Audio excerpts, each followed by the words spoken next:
Coco News Time, 541. You know, conversations with people you love about money, it can get awkward and tense really fast. A little bit. So what do you do when a flare-up happens? Let's say you're at, grandma's funeral, or you're sitting around the dinner table. Or, No. Yeah, joining us on the Coco News Live Line, financial strategist Clark Hodges. And Clark, what are the common money fights? Well, if you're doing it at grandma's funeral, I mean, you need to just take a step back and wait a couple of days if you're doing it there. But no, it's a big issue with inheritance and adults who've grown up together. And I always had different views on money. I know in my family, we've always had different takes on money. One's a spender, one's a saver, one's anti-risk in any sort of investment. And so those personality traits go through the money so fast that it does affect how you interact with your siblings when it comes to things like inheritance or taking care of an adult parent or any of financial matters for that. So why do some normally rational people turn crazy when they read grandma's will or something like that? What happens to people? It's just an emotional issue, and you take a lifelong relationship and it comes to an end, and then you get some sort of message through a will that maybe you weren't as special as you thought, and it just turns into an emotional issue, and that's just human nature, to be honest.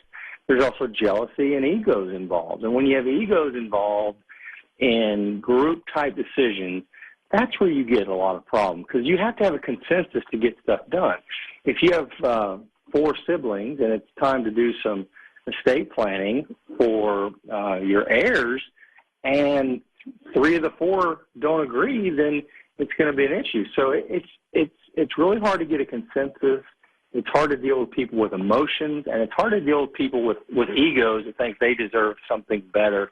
And then you add into that, if you are an adult, your spouse at home who's putting pressure on you to get this done or that done, or, hey, why didn't we get this or why didn't we get that? So you're getting it from both sides, and it turns into a real emotional issue fast. Well, and you also have people who will resort to the dishonest. I mean, I've heard horror stories about, people going into grandma's house and taking all the stuff while everybody else was at the funeral. Sure. Or, he pulled me aside years ago and said, I need to watch out for you. And, stuff like that, I mean, it's very, very commonplace. And it's sad. It's a hard issue, but I think if you take a step back and you just show some respect for the person whose money it was in the beginning and say, well, that's what they chose to do with their money. I get to do with what I want to with my money, and look at it from that angle. But that's hard to get people to look at it, especially when it's fresh, especially when it comes to competing with a sibling on stuff like that. All right, so what are the best ways just to avoid family money fights altogether?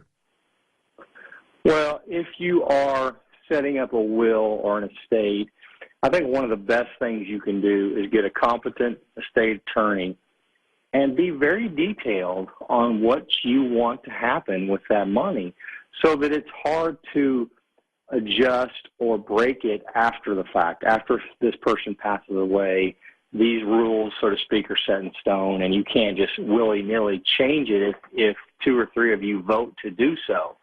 And so obviously you want to be fair. Obviously you want to make sure that people who are minors don't get hands on money. That's a big issue with wealthy families, is that these minors who are not knowledgeable about money get their hands on an inheritance and are getting an income from maybe a trust, and they're blowing it. And a lot of wealthy families will send their kids to kind of a financial camp during summer so that they understand a little bit more about money, because they are going to get a cash flow inheritance when they turn 21 or when they turn 18 from these trusts that have been built up for these mega wealthy families. So I'd say just be a good planner, hire a competent estate attorney, and be very detailed into what potentially could happen.